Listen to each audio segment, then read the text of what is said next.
we've got our 2024 predictions for the American League East. A very, very intriguing division. We've got a lot of potential playoff candidates coming out of this division. We've got the Young Bucks in Baltimore. We've got the Sluggers and the Pinstripes in the Bronx. We've got high expectations north of the border in Toronto. We've got Tampa Bay, who seemingly shows up every year with a random assembly of players, a handful of decent guys, and they win 95 plus games and get in the playoffs. And then lastly, you've got the Boston Red Sox, one of the most storied franchises in baseball history, going through a phase that many people would have probably never expected them to go through. And we'll cover it all in the American League East. We're going to start at the bottom and we're going to work our way up based on where we think these teams are going to finish. So in the American League East, 2024, our predictions start with the 5th place team. And that team, unfortunately for Red Sox fans, is the Boston Red Sox. So the Boston Red Sox, transitional season for these young buck of players, this young group of guys,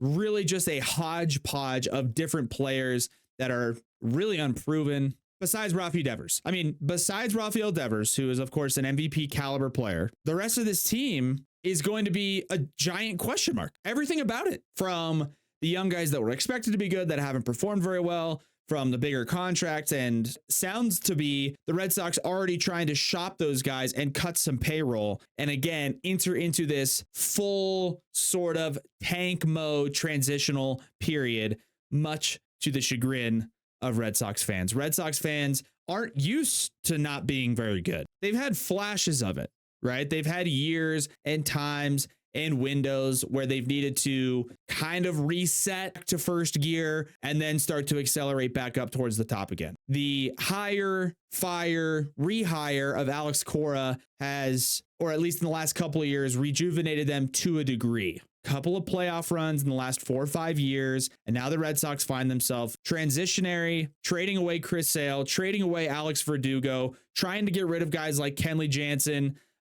It's an unfamiliar place for Boston Red Sox fans, coming off a year last year, 2023, where they won 78 games and they lost 84 games. All in all, just from an overall perspective, especially compared to some of the other divisions that we're going to talk about, like the American League Central, 78 and 84 is not, it's just not that, but it's not good. And for a team, a fan base, a city that is accustomed to competing for championships on a year in and year out basis in all 4 major pro sports, the Red Sox being the worst team in town is unusual. Actually, you know what? The Patriots are pretty bad too. We're not here to talk about football. Regardless, 5th place, unfamiliar territory for Red Sox and their fans. 78 and 84 last year. Their projected win total coming into this 2024 season is 79.5. They've got some World Series odds listed here, plus 5,000. So you can put $100 on the Boston Red Sox to win the World Series. And if they pull it off, you're taking home $5,000. Please don't put $100 on the Red Sox to win the World Series. It's simply not going to happen. It's not. They have one legitimate big league player, high caliber contributor on their team, and it's Rafael Devers. And he's been vocal about this team and where they stand going into this season. He's been on record talking about, it's pretty obvious that this team needs to make additions to be competitive. Not the best thing to hear from your franchise guy. They locked down Rafael Devers. That was step 1. The Red Sox now are probably still 3 to 5 years away from being that juggernaut or even trending in that direction that they've been accustomed to in the past. You've got some guys to watch, right? Tristan Casas, young prospect, made a splash last year with the team, looking to become kind of that regular everyday guy at first base, big power hitting left-handed first baseman. And you've also got a couple of big time prospects. You got Marcelo Meyer, a shortstop prospect for them, who was a high prospect last year. He's trending even higher this year. More than likely, based on the direction that the Red Sox are going, which is younger and cheaper, you're going to see Marcelo Meyer this year, by the end of the year, and definitely, if not this year, definitely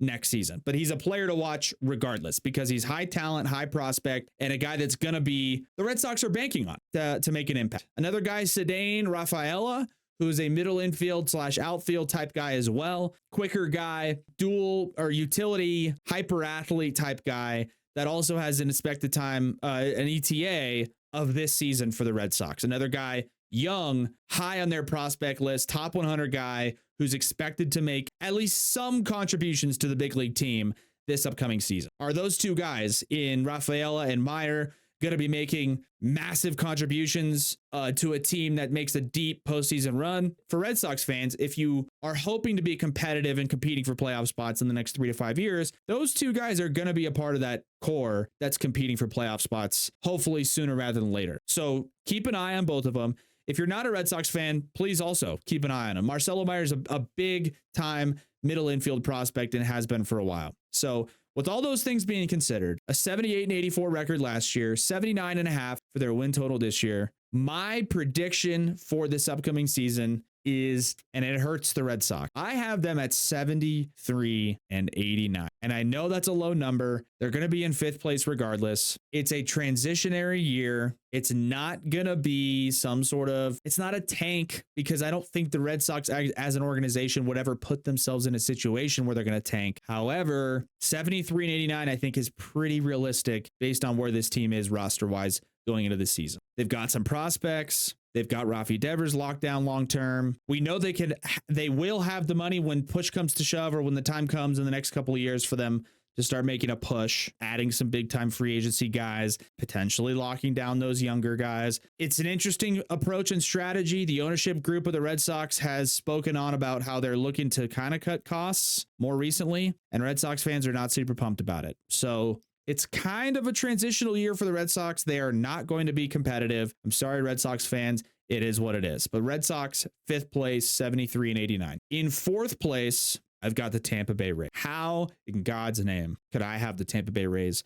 in 4th? You know, it's for me, it's come time for the Rays to just stop with the magic. I don't know what it is. And if I'm being as honest as I can, it's kind of frustrating that the Rays are really competitive every single year, because their payroll is so low. Their fan support and attendance numbers are so low. The quality of their ballpark is so low. And by the way, this is not a speculatory, I'm not just spitballing my opinion about this team. Their payroll is bottom 5 every year. Their attendance is bottom 5 every year. And I've been to that stadium recently within the last 2 years. And let me tell you, it is a complete dump. It is a dump. And every year the Rays are good. And it's incredibly frustrating for teams and franchises and organizations that spend way more money, put a much better product out there and available for a fan viewing experience in terms of the ballpark and the accommodations and the free agency spending, and they don't come anywhere near where the Rays get to seemingly every single year. And even last year, they managed to win 99 games, and they lose Wander Franco, a high-ranking, switch-hitting middle infield prospect, to a really unfortunate situation off the field. And Wander Franco is probably gone indefinitely. And the Rays never stopped losing. They lost Drew Rasmussen in their rotation. They lost Jeffrey Springs in their rotation. And they just never stopped winning. And it's incredibly frustrating. And I think their time's up. Their win total this upcoming season is 84.5. Last year, they went 99-63. Okay, whatever. 99-63. They're plus 3,300 to win the World Series this upcoming year. And they have a couple of guys to watch. They always have prospects. And there's 2 guys for me specifically that I think everybody should be keeping an eye on. The first one's pretty obvious because he's a top 5 prospect in baseball, but Junior Camanero's a left side of the infielder, meaning third base and shortstop prospect. He's going to be up at some point this year because the Rays always call up their random ass prospects that are always ranked really high and they're always really good. And then they keep them around for a few years and then they trade them or they bounce. Rinse and repeat. I don't get it. It's frustrating. I understand. Whatever. Junior Caminero is a good player. And he's going to be a really good player for them and in baseball in general for a few years. He has ETAs this season, so keep an eye out for Junior Caminero. Big league guy. Another guy who's been in the big leagues, but is coming off of just an injury-riddled start to his career in starting pitcher, potentially bullpen piece, Shane Baz. When Shane Baz was called up by the Rays a couple of years ago, another guy, once again, for the Tampa Bay Rays franchise that was just big-time prospect, big arm, pitching development factory in Tampa Bay, and he came up 2021, pitched really well, pitched into the postseason, UCL tear, missed 2022, complications last year, potentially a re-tear of some sort. He hasn't played in like 2 full years. When he did play and when he was coming up, he was electric. And I'm hoping, fingers crossed, if he can come back this year for the Rays and be on the mound on a semi-consistent basis, he's going to be able to contribute at high levels for them. And like I've said about a lot of the prospects, I just want these guys to come up and just contribute to baseball. I just want to see good baseball. And Shane Baz, when he's healthy, is good for baseball. So I'm hoping he can be up and healthy again this year after a tumultuous couple of years dealing with just complication after complication with his arm. I'm hoping, man, just let's get healthy. Let's get things right and see some electric stuff out of Shane Baz on the mound down in Tampa Bay. So a projected win total for them in Tampa is 84.5. Last year, they won 99 games. For me, this upcoming season, I've got them at 82-80. 4th place in the American League East. I think the magic for the Tampa Bay Rays is up. It's got to be up at some point. It's got to run out. And in the case of the Rays, I think it's this year. I think the division is super talented. I think there are 3 teams in the division that are definitely better than the Rays. Said the same thing last year, but I believe it again this year. And I'm going to doubt the Rays again. And more than likely, the Rays win 95 plus once again. And then get in the playoffs and don't do anything. Rinse and repeat. Rinse and repeat. I like the Rays. I got nothing against them. I'm just sick and tired of them being good and outperforming expectations. I have them at 82-80 in 4th place. 3rd place in the American League East is the Blue Jays. The Toronto Blue Jays, north of the border, Canada's team. Last season, 89-73. Disappointing end to the season. A postseason appearance matched up with the Twins in the wild card series. 2-game sweep, if I'm not mistaken. I know Royce Lewis went ballistic for a couple of games, but I like the Blue Jays. I like what they have to offer, and I like them to bounce back as a whole this upcoming season. I mean, they have the pieces. They have the foundation for a team that should get into and potentially make a deep run in the postseason. Last year, 89-73. This year, their win total, 87.5. Seems kind of low. I don't think they lost anybody significantly. And for them to drop down 2 games from the overall win total, I mean, understandable and could potentially be impacted by some of the other teams in the division making some acquisitions and being good. Their World Series odds are plus 2,000, so 20-1. Honestly, not that bad. And a couple of guys to watch coming into this season. For me specifically, you've got Ricky Tiedemann, who's a left-handed pitching prospect for them. He's expected to be up at some point this season. They are pretty loaded on the mound. So if he's not up this season, it could be a September call-up type deal, but Ricky Tiedeman's a high prospect for the Blue Jays. Keep an eye out for him. He's going to be good, going to be contributing at some point. And then Alek Manoah. Alek Manoah is a right-handed pitcher who everyone knows about, coming off an all-star appearance a couple of years ago. Last year, I forgot. I mean, he just lost command, lost velo, lost spin rate. Everything disappeared for Alek Manoah. And then it was compounded on top of that with his poor performance with what seemed to be some issues off the field. And like he refused to go down and do some Florida spring training assignments to get his stuff back and rehab from an injury. Like a lot of just kind of murky and weird stuff going on with Alek Manoah and the Blue Jays as an organization. That being said, we have a reference point of his all-star season in 2022. He was an all-star. He looked really good. He's a top 5 Cy Young guy.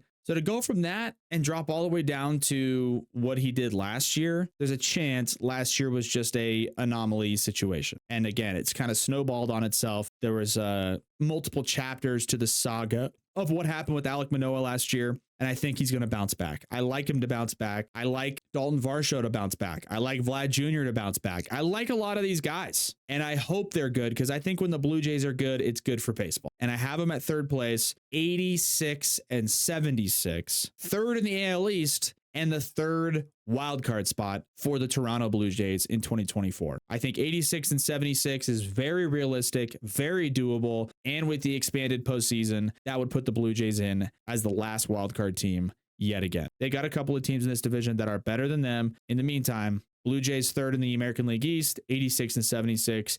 3rd wild. After the Blue Jays in 3rd, and recapping, Red Sox in 5th, Rays in 4th, Blue Jays in 3rd. In 2nd place in the American League East, the New York Yankees. That's right, the New York Yanks. the Pinstripes, the Bronx Bombers, the Sultan of SWAT, the Colossus of the New York Yankees last season. Wildly disappointing for the New York Yankees for a number of reasons. You had the re-signing of Aaron Judge, coming off of an MVP season, coming off of a 60 homer season, the acquisition and addition of Carlos Rodon, and high expectations. Anthony Volpe, shortstop prospect, making the team out of spring training. Lots for the Yankees fans to be excited about going into last year. And Carlos Rodon basically being injured, I was going to say the whole year. I'll say 80% of the season, Carlos Rodon was out. Aaron Judge missed a ton of time and even came back early from a relatively sort of freak toe injury situation that he's dealing with and was trying to hit with and through. DJ LeMahieu really did not play well. Anthony Rizzo was dealing with a head a concussion basically that he sustained like halfway through the season. There was just all kinds of just chaos surrounding the New York Yankees last year. And when it came down to it, they finished the year at 82-80, which was well under their season projected win total, well under the expectations, extremely disappointing, and motivating enough for the Yankees to go out and acquire Juan Soto from my San Diego Padres. Now, as disappointing as it may be for the Padres or any team to lose a guy like Juan Soto, I actually think the package we got back in return, considering Juan Soto only has a 1-year deal, or 1 year remaining left on his contract, I thought it was a pretty good return. If I'm being honest, thought it was a pretty good return. Regardless, the Yankees fans, front office, team, organization was tired of underperforming. And it had been a really long time since the New York Yankees had acquired a top 3 left-handed hitter in the game, a top 10 hitter in the game, besides, of course, Aaron Judge. They lacked a lot of offensive production last year, especially outside of Aaron Judge. And so they went out and got Juan Soto. I saw some figures that showed their projected win total going up anywhere from 5 to 7 wins after that acquisition. I think that's a little bit crazy. I think their World Series odds are a little bit inflated, but I think the Yankees are a good team. Garrett Cole just won the Cy Young. Aaron Judge is a top 5 player in the game. Juan Soto, most would agree, is a top 10 player in the game. Hopefully a healthy Rizzo, a sophomore resurgence, hopefully, from Anthony Volpe. There's a lot of things to look forward to for this team. They traded not just for Juan Soto, but they got Trent Grisham from the Padres as well. They also got Alex Verdugo from the Red Sox. They also acquired Marcus Stroman in free agency. There's a lot for Yankees fans to be excited about. I mentioned before 82-80 last season. This year, their projected win total, 94.5. World Series odds, plus 800 or 8-1. So you bet $100 on the Yankees to win the World Series. Right now, you would win $800 if they won it all. Couple players to watch going into this season for the Yankees, if you're not a Yankees fan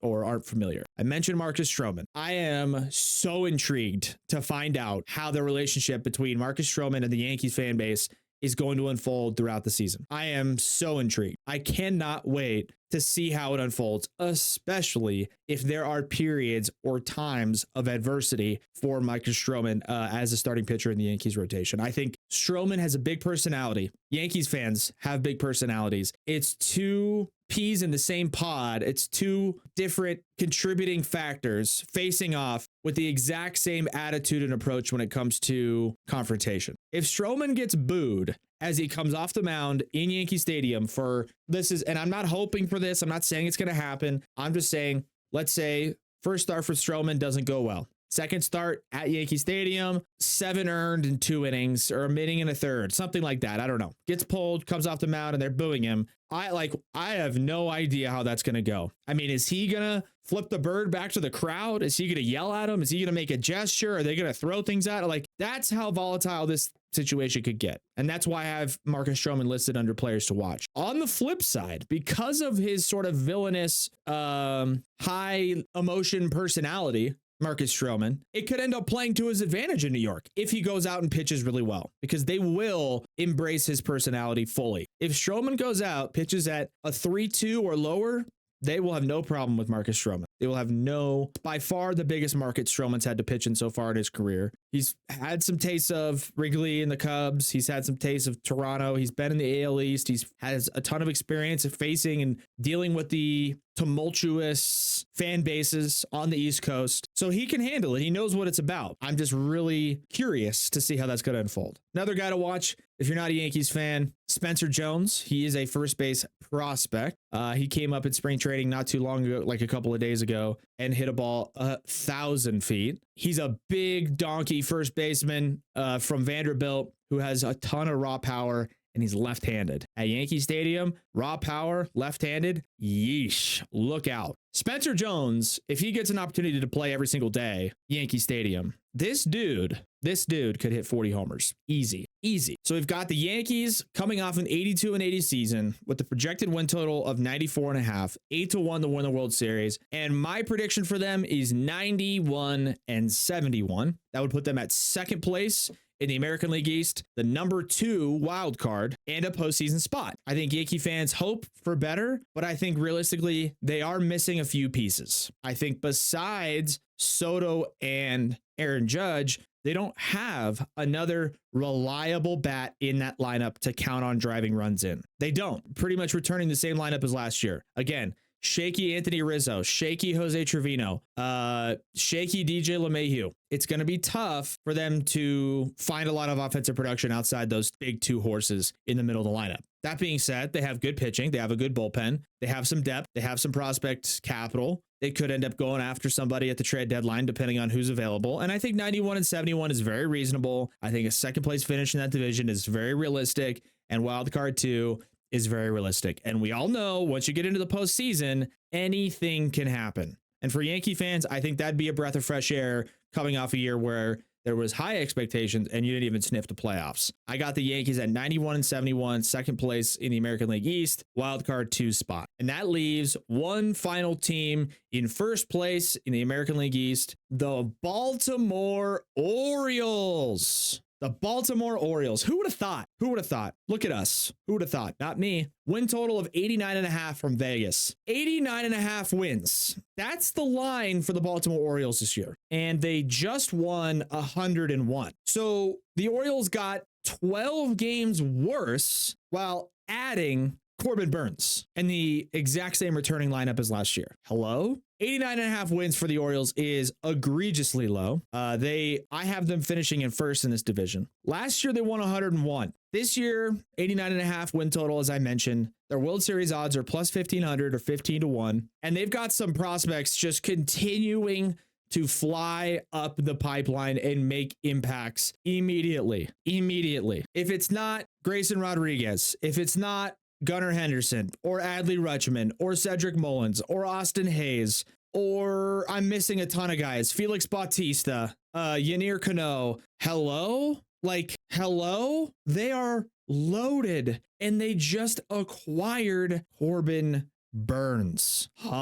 These guys are loaded. And outside of the names that I've already listed, there's 2 names I think everybody should be watching. Number 1, Colton Cowser, outfield prospect, who's already made a big splash in spring training for the Orioles in less than a week. Hit a 2-run walk-off homer. Another high, big-time, big league impact bat and prospect that the Orioles are going to probably call up this year. He's probably going to show up, add more depth to that roster, come through in a big moment, play with his tail on fire, and be a high-level contributor for that team. He's going to be good. The other name I want people to watch for, you may remember, John Means. John Means threw a no-hitter in the major leagues 2 years ago. John Means was really, really good 2 years ago. Season-ending injury. Next thing you know, people forgot about him. I'm here to tell you, John Means might be the second best pitcher in that he might be the best. He might be the best pitcher in that rotation this year. I don't think he will be with Corbin Burns, but he might be competing for that one spot. He probably, if he can return to form, John Means will find himself pitching game 2 of whatever playoff series the Orioles find themselves in. So keep an eye on those 2 guys in Baltimore with Colton Cowser, John Means. 101 wins last year, 89.5 for the win total this season.